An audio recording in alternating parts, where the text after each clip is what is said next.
dirahmati Allah, mari kembali sepenuh hati kita menyampaikan puji dan syukur kepada Allah Subhanahu wa Ta'ala, di mana pada pagi hari ini semata hanya atas izin dan rahmat Allah juala bersama-sama kita telah dapat membaca dan melantunkan mulai dari ayat ke-28 pada surah Ibrahim sampai dengan ayat ke-31. Mudah-mudahan atas segala ikhtiar, perjuangan, dan kesabaran di dalam kita menyiapkan diri dan melaksanakan pembacaan ayat-ayat ini semata karena Allah Subhanahu wa Ta'ala, semoga Allah membukakan pintu rahmat, barokah, dan hidayahnya untuk kita semua. Amin ya Rabbal Alamin. Nah, baiklah Bapak dan Ibu, sebelum kita menelusuri pesan-pesan terbaru yang kita dapati dalam 4 ayat yang kita baca di pagi hari ini, sebagaimana biasanya alangkah baik dan eloknya apabila kita memperhatikan sejenak pesan-pesan yang telah kita dapati dalam ayat-ayat yang telah sama-sama kita baca kemarin. A'udzubillahi minasyaitonirrajim. Aku berlindung kepada Allah dari godaan syaitan yang terkutuk. Bismillahirrahmanirrahim, dengan menyebut nama Allah yang Maha Pengasih lagi Maha Penyayang. Allah Maha Pengasih dan Allah Maha Penyayang. Allah tidak hanya menciptakan kita, Allah tidak hanya memfasilitasi kita, Allah tidak hanya menganugerahkan rezeki agar kita bisa makan dan minum, mendapati kehidupan yang kuat dan sehat secara fisiknya. Namun melalui ayat yang kita baca kemarin, mulai dari ayat ke-24 sampai ke ayat 27, bagaimana Allah menghendaki agar kita benar-benar mendapatkan dan merasakan anugerah yang paling hakiki di dalam kehidupan ini. Dan betapa sesungguhnya melalui ayat yang kita baca, begitu luas sesungguhnya dimensi hikmah yang bisa kita serap daripada ayat-ayat ini. Yang sebagaimana kita dapati bahwa perumpamaan-perumpamaan selalu Allah hadirkan ketika Allah menginginkan memberikan penjelasan kepada kita semuanya dengan arti dan pemahaman yang sangat dalam. Dan betapa melalui ayat yang telah sama-sama kita baca kemarin, sepatutnya kita memberikan jawaban kepada Allah melalui perenungan yang berada di dalam diri. Sampai sejauh mana sesungguhnya hakikat dan kualitas yang telah kita lakukan sebagai hamba Allah yang telah diciptakannya dan telah menjalani kehidupan sampai dengan usia yang kita jalani sekarang ini. Betapa Allah menyampaikan kepada kita semuanya, alam taro kaifa daraballahu mathalan kalimatan thayyibah kasyajaratin thayyibatin asluha thabitu wa farquha fis sama. Mudah-mudahan Bapak dan Ibu yang dirahmati Allah, penggambaran melalui apa yang disajikan di dalam ayat ini adalah sebuah pohon yang begitu kokohnya, di mana akarnya menghujam begitu kuatnya ke dalam bumi, sementara pohonnya terus berkembang dan kemudian sampai dengan ranting-ranting dan cabangnya menjulang ke atas. Betapa kalau saat ini kita memperhatikan gambaran dari pohon yang demikian, ketika menjulang ke atas, betapa leluasanya di dalam menyerap sinar matahari dan mendapatkan yang terbaik, yang terbebaskan dari gangguan-gangguan yang lain. Sementara ketika akarnya menghujam ke bumi, betapa kemudian mampu menyerap seluruh unsur-unsur hara yang terdapat pada bumi itu sendiri. Sehingga wajarlah kemudian kalau sana sempurna menjulang ke atasnya dan sempurna pula mengakarnya ke dalam bumi, maka kemudian pohon itu tumbuh dan berkembang dengan suburnya, sehingga bermunculan cabang-cabangnya, ranting-rantingnya, daunnya begitu lebat, menghadirkan bunga dan buah-buahan, dan kemudian begitu banyaknya orang menjadikan pohon ini tempat berlindung mereka, berteduh dari panas ataupun kehujanan, dan banyak lagi makhluk-makhluk Allah yang berdiam di sana. Nah, Bapak dan Ibu yang dirahmati Allah, sepatutnya hal ini menjadi renungan pula bersama bagi kita semuanya. Begitu banyaknya jenis pohon yang dihadirkan di dalam kehidupan ini.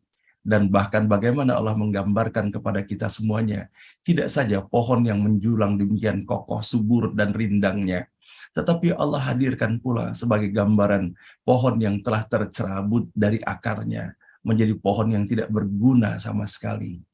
Nah, maka tentunya dalam dua kutub ini, untuk pohon yang begitu subur, menjulang, dan memberikan manfaat seluas-luasnya, dengan pohon yang telah tercerabutkan dari akarnya menjadi pohon yang tidak berguna lagi dan bahkan mengganggu, maka di manakah sebetulnya letak kita? Kalau usahanya insya Allah atas izin dan rahmat Allah kita menjadi pohon, kualifikasi pohon apakah yang kita dapati dalam kehidupan kita sekarang ini? Mudah-mudahan Bapak dan Ibu yang dirahmati Allah, dengan segala kemampuan, kapasitas, dan profesi yang telah Allah pinjamkan dan titipkan bagi kita semuanya, betapa sesungguhnya pesan-pesan yang terkandung di dalam ayat yang kita baca kemarin ditegaskan oleh Rasulullah Shallallahu Alaihi Wasallam bahwa orang yang terbaik itu adalah orang yang bermanfaat kepada orang lainnya. Maka mudah-mudahan mendapati atas apa yang disajikan di dalam ayat ini, bersama-sama kita memaksimalkan dan mengoptimalkan kesempatan yang semakin terbatas ini untuk memberikan manfaat yang sebaik-baiknya. Tidak sibuk kita hanya memikirkan diri pribadi, tidak sibuk hanya kita memikirkan keluarga terdekat saja, namun berupaya kita menghadirkan kepedulian pula dalam radius yang lebih luas lagi kemanfaatannya. Dan betapa sesungguhnya Bapak dan Ibu yang dirahmati Allah, ketika pohon itu tumbuh subur dan berkembang, maka begitu bahagia dan menjadi indah pohon itu ketika kemudian banyak lagi apakah manusia berhimpun berteduh di bawahnya ataukah banyak lagi binatang-binatang yang berlindung di sana. Nah, mudah-mudahan Bapak Ibu sekalian kita pun menjadi bagian dari apa yang Allah inginkan di dalam ayat ini, bahwa tidak saja kita meneguhkan perkataan kita dalam tauhid kita, namun tauhid yang telah kita ikrarkan tersebut menghadirkan buah, yaitu melalui total action yang bisa kita lakukan di dalam kehidupan ini. Allah akan menguatkan mereka yang beriman dengan kata yang teguh, perkataan yang teguh dalam kehidupan dunia dan akhiratnya, dan Allah akan membiarkan orang durjana dalam kesesatannya. Allah akan berbuat apa yang Ia kehendaki. Mudah-mudahan Ibu sekalian yang dirahmati Allah, kita diberikan kemudahan untuk melaksanakan misi rahmatan lil alamin di dalam kehidupan ini. Dan baiklah, bersama-sama kini kita menelusuri pesan-pesan terbaru yang kita dapati dalam 4 ayat yang kita baca pada pagi hari ini. A'udzubillahi minasyaitonirrajim. Bismillahirrahmanirrahim. Ayat ke-28 dari surah Ibrahim. Alam taro ilal ladzina baddalu ni'matallahi kufra wa ahallu qaumahum daral bawar. Tidakkah engkau memperhatikan mereka yang menukar karunia Allah menjadi kekufuran dan menjerumuskan kaumnya ke lembah kenistaan? Ayat 29. Jahannam yaslaunaha. Jahannam itulah yang akan membakarnya. Wa bi'sal qarar. Tempat tinggal yang buruk. Ayat ke-30. Wa ja'alu lillahi andada liyudillu an sabilih. Mereka menempatkan berhala-berhala sejajar dengan Allah untuk menyesatkan manusia dari jalannya. Qul tamatta'u fa inna masirakum ilan nar. Katakanlah, bersenang-senanglah kamu, tetapi perjalananmu menuju api neraka. Ayat 31. Qul li ibadiyalladzina amanu yuqimus salata wa yunfiqu mimma razaqnahum sirran wa alaniyatan min qabli an ya'tiya yawmun la bay'un fihi wa la khilal. Katakanlah kepada hamba-hambaku yang beriman, supaya mereka mendirikan sholat dan menafkahkan rezeki yang kami berikan dengan sembunyi-sembunyi atau secara terbuka. Sebelum datang suatu hari, ketika sudah tidak ada lagi tawar-menawar dan teman-teman atau sahabat. Shadaqallahul azim. Maha benar dan maha agung Allah dengan segala firman-Nya. Kembali kita mendapati mengawali ayat 28 yang kita baca pada pagi hari ini. Allah menyampaikan kembali dengan kata tanya dalam konteks ini. Tidakkah engkau memperhatikan mereka? Tidakkah engkau memperhatikan mereka yang menukar karunia Allah menjadi kekufuran dan menjerumuskan kaumnya ke dalam lembah kenistaan? Ketika kita membaca dalam salah satu referensi yang kita gunakan di dalam menelusuri ayat ini, pada tafsir Abdullah Yusuf Ali terdapat satu keterangan di dalamnya. Di sini ada arti yang khusus dan ada arti yang umum. Arti khusus ialah maksudnya pada kaum musyrik Mekah yang telah mengubah Ka'bah menjadi tempat penyembahan berhala-berhala, serta praktek-praktek upacara dan penyembahan yang sama sekali tidak patut. Sebenarnya tak ada kesulitan kita menerima ini sebagai bagian surah Makkiyah yang belakangan tanpa adanya anggapan itu sebagai suatu ramalan. Kaum musyrik Mekah mengubah agama menjadi tahayyul yang membawa kekufuran dan menyesatkan kaumnya sendiri pula. Bahkan menganiaya Rasulullah dan mereka yang mengikuti ajaran Rasulullah. Kezaliman dan perbuatan dosa mereka tampaknya sudah sampai di puncaknya. Dan mereka pun tampaknya sudah menjurus kepada suatu kehancuran. Seperti yang benar-benar diperlihatkan dalam peristiwa-peristiwa yang terjadi kemudiannya. Selain itu terdapat arti yang umum yang bisa kita petik. Dalam konteks ini tidak hanya terkait kepada kaum kafir Mekah yang pada saat itu melakukan penganiayaan kepada Rasulullah ataupun kepada pengikut Rasulullah. Hal ini pun menjadi peringatan bagi kita semuanya. Di dalam Abdullah Yusuf Ali ini dijelaskan bahwa sepatutnya ayat ini menjadi perhatian dan peringatan bersama pula untuk setiap diri kita. Untuk diri saya dan setiap diri kita semuanya. Bahwa mereka yang mementingkan diri sendiri, termasuk bila sudah memegang kekuasaan, mereka yang kemudian ingin disembah, atau dalam angan-angan mereka, dalam arti bahwa mereka merendahkan Tuhan yang sebenarnya. Kekuasaan yang seharusnya menjadi sarana untuk segala yang baik, oleh mereka justru dijadikan sarana kejahatan. Mereka bersama-sama kroninya, kelompoknya, dan kemudian terjerumus ke dalam kehancuran secara moral itu. Mereka itulah dewa-dewamu. Sudah menjadi teriakan yang berulang-ulang dalam sejarah, di depan atau di belakang para nabi yang telah diutus kepada kaumnya. Nah, Bapak dan Ibu yang dirahmati Allah, kalau misalnya kita memperhatikan atas apa yang telah diawali melalui uraian dalam tafsir Abdullah Yusuf Ali ini, bahwa bersama-sama kita merenungkan hal ini untuk setiap diri pribadi kita, siapapun kita, apapun kapasitas dan kekuasaan, ataupun amanah lain yang Allah titipkan kepada kita semuanya. Bahwa bagaimana di dalam ayat ini mengingatkan kepada orang-orang yang tidak mensyukuri nikmat Allah itu. Dan bahkan nikmat yang telah Allah anugerahkan kepadanya menjadi awal daripada kekufuran, merupakan awal daripada perbuatan kejahatan yang dilakukan di dalam kehidupannya. Hal ini mengingatkan kepada kita semuanya ketika kita membaca ayat 7 pada surah Ibrahim ini. La in syakartum la azidannakum. Kalau kamu bersyukur, maka Allah akan tambah nikmat itu. Wa la in kafartum inna adzabi lasyadid.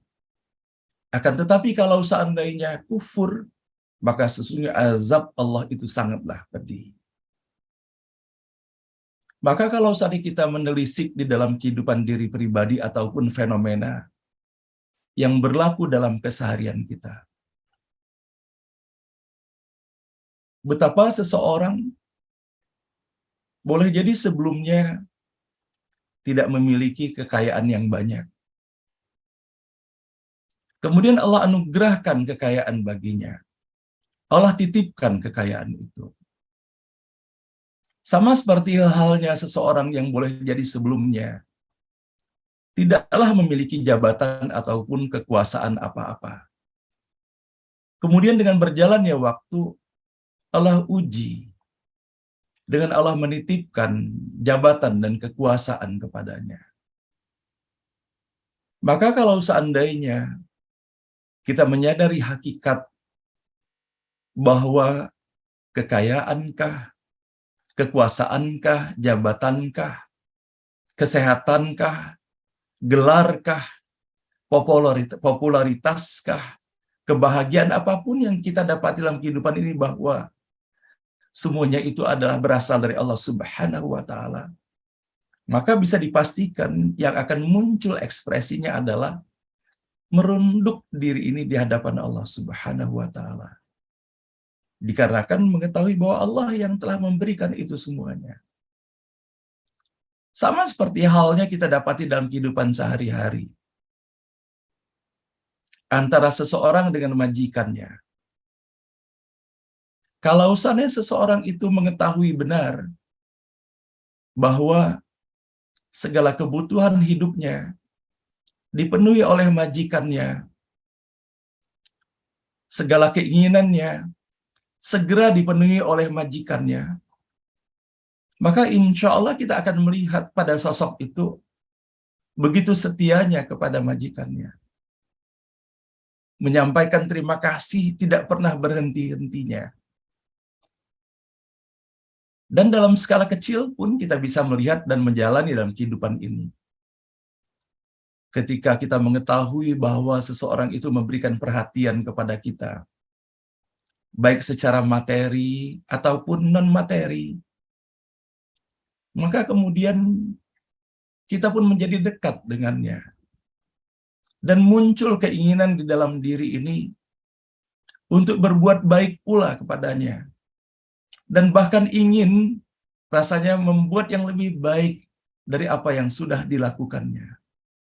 Itu yang kita rasakan dalam kehidupan, dalam interaksi kita sesama manusia. Namun bagaimanakah sesungguhnya hal ini kita lakukan di dalam konteks hubungan vertikal kita? Senadakah yang sudah kita lakukan dalam hubungan horizontal dengan sesuatu yang harus kita lakukan dalam hubungan vertikal kita kepada Allah Subhanahu wa Ta'ala? Sebagaimana halnya ketika kita menuntut ilmu. Sebagai contoh misalnya ketika kita berkuliah di fakultas kedokteran itu. Tentunya yang secara hakiki kita cari, yang kita kejar itu bukanlah dua huruf yang terdapat di depan nama kita yang dibaca dengan kata dokter itu. Yang kita pelajari di situ adalah ilmu-ilmu yang pada akhirnya sepatutnya mengantarkan kepedulian kita kepada orang-orang yang mengalami sakit itu. Itulah kita belajar mengenai bagaimana teknik pengobatan itu dan bagaimana pula teknik perawatan itu sendiri. Maka sesungguhnya ketika kita menyelesaikan kuliah di fakultas kedokteran itu, bukan hanya dua huruf yang dibaca dengan kata dokter itu yang kita dapatkan.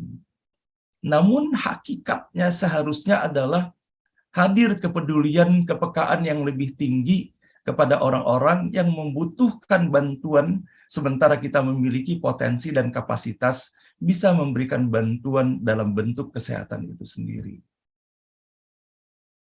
Sama pula seperti halnya ketika kita misalnya berkuliah di fakultas hukum.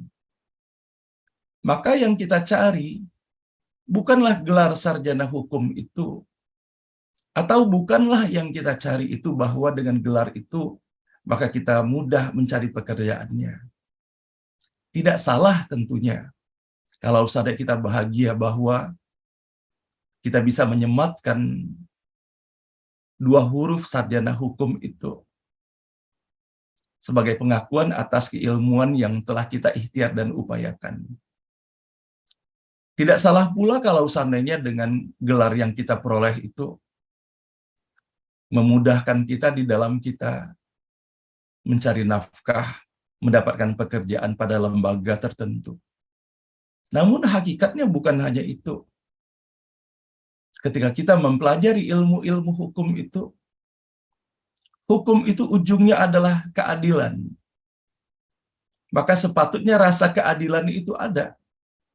Dan bukan hanya dirasa, tetapi itulah yang diterapkan. Begitupun ketika seseorang misalnya berkuliah di teknik mesin misalnya. Maka bukan sarjana teknik itu yang menjadi tujuan utamanya, yang secara hakiki. Tetapi bagaimana dengan keilmuan itu bisa menghantarkannya menjadi seseorang yang bermanfaat bagi lingkungannya dengan memberikan kemaslahatan. Bahwa dengan ilmu teknik mesin itu bisa membantu para petani kita. Yang boleh jadi dahulu kita ingat Bapak dan Ibu, ketika panen, bagaimana orang-orang dahulu harus memukul-mukul padinya untuk merontokkannya, dan bagaimana harus menumbuk untuk melepaskan kulit daripada padi itu sendiri agar kita bisa mendapatkan berasnya.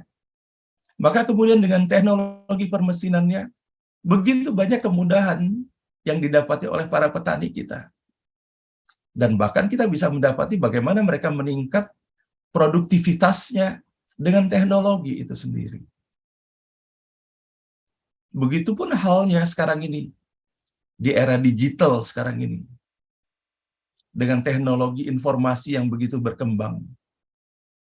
Sebagaimana kita mendengarkan satu hari sharing dari seorang anak muda kita yang menemukan aplikasi Bukalapak itu. Disampaikannya bahwa satu hari terinspirasi memperhatikan ibu-ibu pedagang kaki lima, mereka buka lapak mereka dengan penghasilan yang tiada menentu, dan bahkan kadangkala tergusur pula, terporak-porandakan barang dagangannya. Maka kepedulian itu menghadirkan kemudian pemikiran bahwa bagaimana bisa membuat aplikasi yang bisa membuat potensi lapak itu bukan hanya 10-20, tetapi ribuan lapak, dan orang pun bisa berkomunikasi di dalamnya. Dan itu menjadi pasar tersendiri. Maka betapa luhurnya sesungguhnya atas apa yang telah terfikirkan ini, bahwa bagaimana menjadikan ilmunya itu bermanfaat, bukan hanya untuk dirinya, tetapi kemaslahatan yang seluas-luasnya. Nah, Bapak dan Ibu yang dirahmati Allah, nah yang disebutkan di dalam ayat ini adalah sekelompok orang ataupun seseorang yang justru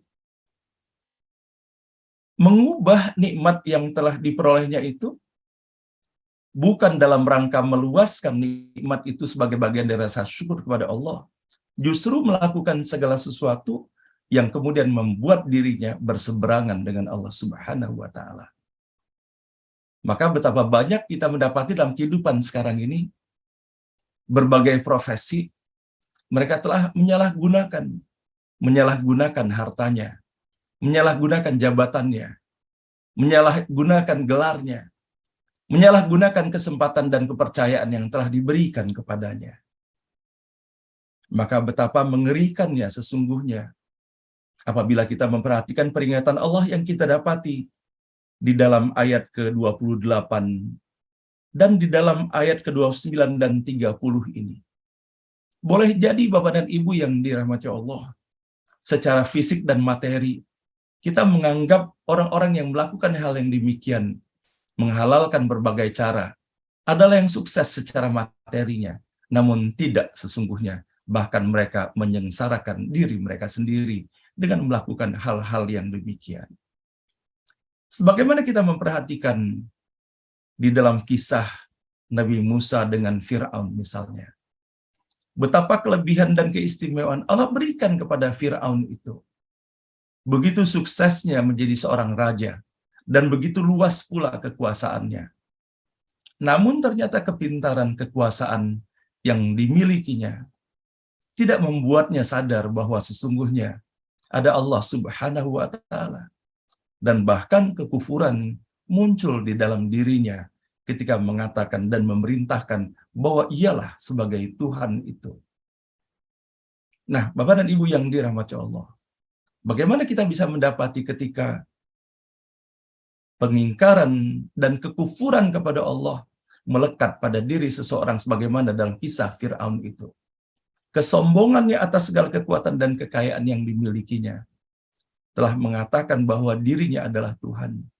Dan kemudian betapa dengan apa yang telah dilakukan itu begitu mudah kemudian ia melakukan tindakan-tindakan, termasuk kemudian ketika merasa terancam atas hadirnya bahwa akan lahir seorang anak laki-laki dari Bani Israel yang akan kemudian mengalahkannya. Maka kemudian gelap mata memerintahkan dan menginstruksikan untuk membunuh seluruh anak laki-laki yang dilahirkan dari Bani Israel itu. Betapa kita bisa mendapati atas apa yang terjadi pada diri Fir'aun ini, ternyata kekuasaan dan jabatannya bukanlah menghantarkan kemaslahatan dan bahkan menghadirkan kezaliman, kesombongan, kekejaman yang luar biasa di dalam kehidupannya. Dan pada akhirnya bagaimana kesudahannya Fir'aun. Nah, sepatutnya hal ini Bapak Ibu sekalian menjadi peringatan pula bagi setiap diri kita semuanya. Sebagaimana Rasulullah SAW mengingatkan, kullukum ra'in wa kullukum mas'ulun ar-ra'iyatihi. Bahwa setiap kita adalah pemimpin dan setiap kita akan diminta pertanggungjawabannya. Maka sepatutnya Bapak dan Ibu yang dirahmati Allah menyadari akan peringatan yang Allah hadirkan pada ayat ke-28 sampai dengan ayat ke-30 ini. Semoga semakin merunduklah hati kita di hadapan Allah Subhanahu wa Ta'ala. Dalam apapun kapasitas kita, apakah pemimpin besar atau pemimpin kecil, dan terutama pemimpin diri sendiri. Maka bersama-sama kita merundukkan hati kita di hadapan Allah. Jangan sampai Allah menitipkan sesuatu di dalam kehidupan kita. Allah titipkan kesehatan. Kemana kita menggunakan kesehatan ini? Allah menitipkan mata, begitu leluasanya kita memandang. Kemana kita arahkan pandangan kita? Allah berikan kesehatan telinga kita untuk mendengar.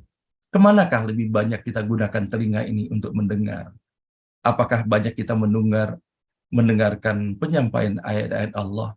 Ataukah masih banyak yang kita arahkan mendengarkan segala sesuatu yang justru akan berat nanti ketika kita mempertanggungjawabkannya kepada Allah?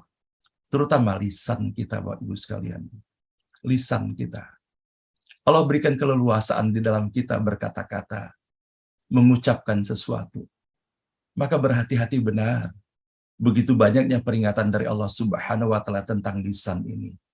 Semoga tidak ada sesuatu yang diucapkan dari lisan ini melainkan sesuatu yang dirahmati, diberkahi, dan diridhoi oleh Allah Subhanahu wa Ta'ala. Dan pada akhirnya Bapak dan Ibu kita mendapati bagaimana di dalam ayat ke-31 pesan yang sangat penting dari Allah untuk kita semuanya. Qul li ibadiyalladzina amanu. Maka katakanlah kepada hamba-hambaku yang beriman. Maka perintah ini tidak saja diperintahkan kepada Nabi Muhammad untuk menyampaikan kepada pengikut Nabi Muhammad yang beriman kepada Allah. Maka sepatutnya hal ini harus kita katakan terutama adalah kepada diri kita sendiri. Ketika kita mengaku bahwa kita beriman kepada Allah Subhanahu wa Ta'ala, maka Allah menyampaikan yuqimus shalah, bahwa dirikanlah salat. Maka sepatutnya pula kita mempertanyakan apakah kita sudah melaksanakan salat ini dengan baik, dengan sebaik-baiknya. Berupaya pula meningkatkan kualitas dan kuantitas salat kita. Innas salata tanha 'anil fahsya'i wal munkar. Namun harus kita ingat Bapak Ibu, bukannya sekedar ritual salat yang kita lakukan, tetapi bagaimana sesungguhnya media salat itu Allah sediakan bagi kita semuanya di dalam membangun akhlak. Bahwa sesungguhnya innas salata tanha 'anil fahsya'i wal munkar. Bahwa sesungguhnya salat itu adalah mencegah kita semuanya dari melaksanakan perbuatan keji dan mungkar. Dalam dimensi apapun tentunya. Maka kalau seandainya kita sudah rajin mengerjakan sholat, sudah banyak pula kita melengkapinya dengan jenis-jenis sholat baik fardu ataupun sunnahnya. Namun ternyata di dalam keseharian kita, masih terdapat segala sesuatu yang kita lakukan, yang pada hakikatnya adalah merugikan diri kita sendiri. Maka boleh jadi kita bertanya, sudah baikkah kualitas sholat kita sesungguhnya? Dan sholat bukan hanya diukur dengan ritualnya, tetapi sejauh mana total action yang bisa kita lakukan yang merupakan buah dan manis dan lezatnya daripada makna sholat itu sendiri. Dan ayat 31 ini adalah ayat yang luar biasa. Bahwa ketika kita melihat sholat adalah hubungan vertikal kita kepada Allah Subhanahu wa Ta'ala, maka tidak cukup dengan itu. Bahwa bagaimana digandengkan di dalam ayat ini, yuqimus sholata wa yunfiqu mimma razaqnahum. Dan kalau seandainya kita memperhatikan bahwa bagaimana para ulama dan para ahli bahasa menerjemahkan keberadaan huruf waw di sini, bukan hanya menyampaikan dan bahwa sholat dan menafkahkan harta di jalan yang baik, tetapi tidak cukup dengan sholat, tetapi juga harus diikuti wa yunfiqu mimma razaqnahum. Adalah mereka-mereka yang tidak hanya mengerjakan sholat, tetapi mereka menafkahkan harta mereka di jalan Allah. Sirra wa alaniyah, apakah dengan sembunyi-sembunyi, tidak ingin amal kebaikannya itu diketahui oleh orang lain, ataupun secara terbuka. Dan tentunya innamal a'malu binniyat, bahwa amal itu tergantung pada niatnya. Kalau sangat niatnya bahwa kita adalah untuk dalam rangka syiar, dalam rangka kita mengajak orang-orang untuk melakukan hal yang sama, atau dalam rangka menghindari terjadinya fitnah, maka kita lakukan secara terang-terangan, maka Allah izinkan kita menafkahkan harta dengan cara yang demikian. Dan bagaimana Allah mengingatkan untuk kita semuanya pada akhir daripada ayat ini, bahwa kita melakukan sholat dan menafkahkan harta di jalan Allah itu, Allah ingatkan, min qabli ayyatiya yaumul la bai'un fihi wala khilal. Sebelum datang suatu hari ketika sudah tak ada lagi tawar-menawar dan teman-teman ataupun para sahabat. Nah, tentunya Bapak dan Ibu yang dirahmati Allah, saya yakin kita pernah semua mendapatkan ujian dari Allah Subhanahu wa Ta'ala. Baik dalam keadaan sakit yang kita anggap ringan ataupun sakit berat. Dan bahwa betapa sesungguhnya sepatutnya kita menelisik di dalam diri ini. Betapa dalam keadaan kita sakit itu boleh jadi ketika itu kita merasa bahwa sudah dekat sekali sepertinya kita akan kembali kepada Allah Subhanahu wa Ta'ala. Sehingga muncul dalam ingatan kita, ya Allah, rasanya saya masih memiliki harta, tapi harta itu masih berupa potensi, belum diapa-apakan. Ya Allah, aku sudah dititipkan ilmu oleh-Mu, tetapi ilmu ini hanya sekedar menjadi pajangan semata, belum ku total action-kan di dalam kehidupan ini. Ya Allah, Engkau telah memberikan aku selama ini nikmat kesehatan yang begitu banyak, namun aku merasa bahwa nikmat kesehatan yang aku rasakan selama ini lebih banyak ku gunakan untuk kepentingan diriku sendiri. Ya Allah, Engkau telah titipkan, Engkau telah amanahkan juga kepadaku jabatan dan kekuasaan ini. Namun ternyata tidak banyak yang sudah kulakukan dalam upaya untuk Engkau bisa membukakan rahmat-Mu lebih luas lagi kepadaku, dikarenakan lebih banyak kekuasaan dan jabatanku ini kusalurkan hanya untuk kepentingan diri pribadiku semata atau kelompokku semata. Nah, Bapak dan Ibu, maha benar Allah yang mengingatkan kepada kita semuanya, bahwa kita tidak mengetahui kapan kita akan pulang kepada Allah. Allah sudah menetapkan setiap diri kita. Namun tidak ada seorang pun di antara kita mengetahui kapan kita akan pulang itu. Fa idza jaa ajaluhum la yastakhiruna sa'atan wa la yastaqdimun. Ketika ajal itu datang, tidak bisa dimajukan atau dimundurkan sesaat pun. Saya ingat Bapak Ibu sekalian, sementara kita menunggu pada hari ini dikarenakan Dr. Haryadi baru akan hadir pada jam 7. Saya memiliki sahabat Bapak Ibu sekalian. Seorang tokoh. Allah berikan keleluasaan baginya. Baik dari jumlah harta maupun kontribusi yang bisa dilakukannya untuk keumatan. Saya bahagia sekali setiap mengenangnya. Dan ia telah berpulang ke rahmatullah. Saya ingat sekali ketika itu Bapak dan Ibu. Hanya sekitar 2 minggu sebelum ia kembali kepada Allah. Saya diminta dihadir di rumahnya. Dan ia memperlakukan saya dengan sangat baiknya. Dan kemudian ketika itu ia mengatakan, Pak Hasanuddin, rasanya saya sudah melakukan banyak hal di dalam kehidupan ini. Namun ada satu hal yang belum saya lakukan. Saya sudah menyiapkan lahan 2 hektar. Dan saya sudah menyediakan dana 12 miliar untuk saya ingin sekali mendirikan sebuah perguruan tinggi di mana yang berkuliah di sana adalah khusus untuk anak-anak yatim dan duafa, mereka yang tidak mampu. Lantas saya tanyakan kepada beliau, luar biasa niatan Bapak.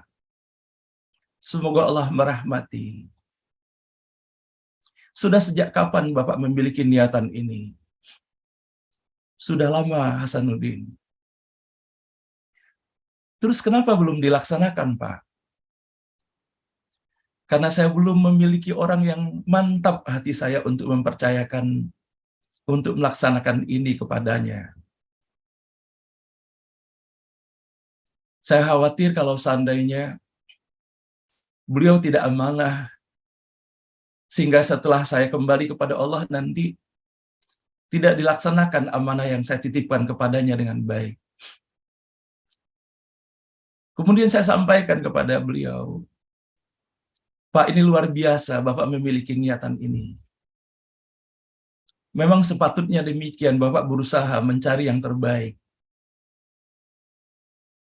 Tetapi jangan sampai terlalu lama mencari yang terbaik ini, dikarenakan kita tidak mengetahui kapan saatnya kita pulang. Kalau saat kita sudah berikhtiar dengan baik, masalah bahwa kemudian amanah atau tidaknya, apalagi setelah kita meninggal, itu bukan urusan kita, itu urusan Allah. Tapi paling tidak niatan mulia ini sudah berubah menjadi total action, bukan hanya potensi kebaikan, tetapi sudah menjadi catatan di sisi Allah Subhanahu wa Ta'ala. Dan kemudian saya katakan kepada beliau, kalau seandainya Bapak jadi merealisasikan itu, saya ingin ikut berada di dalam tim itu. Beliau tiba-tiba bersemangat, benar ya, kamu janji ya? Iya, saya bilang gitu. Saya akan segera melaksanakannya menjadi total action saya seperti apa yang kamu sampaikan. Saya akan segera sekarang ini memprioritaskan untuk mencari orang untuk melaksanakan ini semua. Tapi kamu janji ya. Nah, Bapak dan Ibu, satu hari saya terima telepon dari sekretaris beliau dalam keadaan menangis. Beliau sudah kembali kepada Allah. Hanya 2 minggu kemudian. Dan belum sempat menyampaikan hal ini untuk menjadi total action-nya. Namun semoga Allah Maha Pengasih dan Maha Penyayang tetap mencatatkan niat baiknya. Nah, inilah Bapak dan Ibu yang dirahmati Allah. Contoh begitu banyaknya di dalam kehidupan kita. Kesempatan yang Allah berikan, harta yang Allah titipkan, kesehatan yang Allah berikan, umur yang Allah berikan. Karena ya Rasulullah SAW mengingatkan, waspada kita terhadap 5 perkara sebelum datang 5 perkara. Waspada kita terhadap kesehatan kita sebelum datang sakit kita. Karena ketika sakit, tidak banyak lagi yang bisa dilakukan. Dan saya pernah mengalami hal itu betul-betul tidak berdaya sama sekali. Begitupun kesempatan. Boleh jadi kita masih banyak menyanyiakan kesempatan. Padahal sesungguhnya setiap saat Allah selalu hadirkan inspirasi kebaikan itu. Namun boleh jadi saya atau mungkin juga ada di antara Bapak dan Ibu yang masih kadang-kadang menunda-nunda itu bahwa nanti. Padahal ternyata kita tidak pernah mengetahui bahwa nanti itu adalah misteri masih. Kita hanya memiliki waktu itu sekarang. 1 menit ke depan kita tidak tahu apa yang akan berlaku. Apalagi besok. Saya mendapati Bapak Ibu sekalian ada sahabat saya. Sehat walafiat. Masih muda. Karir bagus. Main golf. Hanya pada hole ke-7 di Bogor Raya itu Bapak Ibu sekalian. Tiba-tiba mengalami tidak enak badannya. Istirahat. Dan kemudian tidak berapa lama meninggal di sana.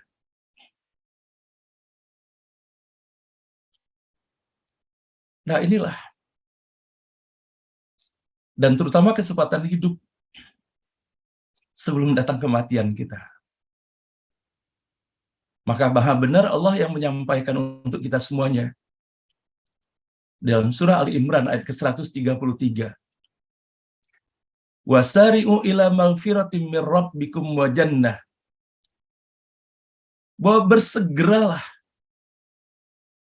Kalau sana kita memperhatikan bagaimana para ulama dan mufassir menjelaskan wasari'u, bersegeralah ini dengan segala kemampuan yang kita punya. The best yang kita punya itulah yang kita lakukan dalam menyegerakan itu. Wasari'u ila maghfiratin mir rabbikum wa jannah. Bersegeralah menuju ampunan Tuhanmu dan bersegeralah menuju surganya Allah. Arduhas samawati wal ardu uiddat lil muttaqin. Bahwa surganya Allah yang lebih luas daripada langit dan bumi. Dan itu adalah anugerah yang Allah berikan kepada orang yang bertakwa. Alladzina yunfiquna fis sarra'i wad dharra. Adalah orang yang menafkahkan hartanya di jalan Allah. Dalam keadaan lapang ataupun dalam keadaan sempit. Wal kadhiminal ghaidh. Dan orang-orang yang mampu menahan amarahnya meskipun dia harus marah. Wal afina 'anil nas. Dan orang-orang yang begitu mudahnya membukakan pintu maaf kepada manusia. Wallahu yuhibbul muhsinin. Dan Allah mencintai orang-orang yang senantiasa berbuat baik dan melakukan upaya peningkatan kebaikannya. Itulah kategori muhsinin. Continuous improvement, tidak pernah puas terhadap satu kebaikan, melainkan berupaya meningkatkan kebaikan dan nilai apalagi yang lebih baik yang bisa dilakukannya. Walladzina idza fa'alu fahisyah. Dan orang-orang yang apabila melakukan perbuatan dosa besar, aw zalamu anfusahum, atau mereka menzalimi diri mereka sendiri. Walladzina idza fa'alu fahisyatan aw zalamu anfusahum dzakarullaha fastaghfaru lidzunubihim, maka segera kemudian ia mengingat Allah, memohon ampunan Allah, maka kemudian Allah pun membukakan pintu ampunan baginya. Nah, Bapak dan Ibu yang dirahmati Allah, inilah yang kita dapati dari ayat-ayat yang kita baca pada pagi hari ini, terutama bagaimana kita bisa menyeimbangkan antara ibadah vertikal kita di dalam melaksanakan sholat dan menyerap hikmah sebanyak-banyaknya, serta ibadah horizontal kita, menafkahkan harta kita di jalan Allah, menafkahkan dengan penuh ketulus ikhlasan, dan jangan mengungkit-ungkit atas apa yang telah kita berikan itu. Dikarenakan Allah sangat tidak suka kepada orang-orang yang telah menafkahkan apapun yang telah Allah titipkan kepadanya, kemudian mengungkit-ungkit kembali atas kebaikan yang telah dilakukannya itu. Dikarenakan dengan melakukan hal yang demikian, melukai kepada mereka yang menerima kebaikannya. Dan hal ini akan membuat segala apa yang dilakukan tersebut menjadi sesuatu yang sia-sia di hadapan Allah Subhanahu wa Ta'ala. Nah, hal inilah yang bisa kita dapati, Bapak Ibu sekalian, bagaimana Allah mengingatkan kepada kita semuanya, dan sebagai bagian akhir pula di dalam acara kita sementara kita menunggu kehadiran guru kita Bapak Dr. Haryadi ini. Saya ingin sekali membacakan apa yang Allah tulis untuk kita semuanya di dalam Al-Quran pada ayat ke-261.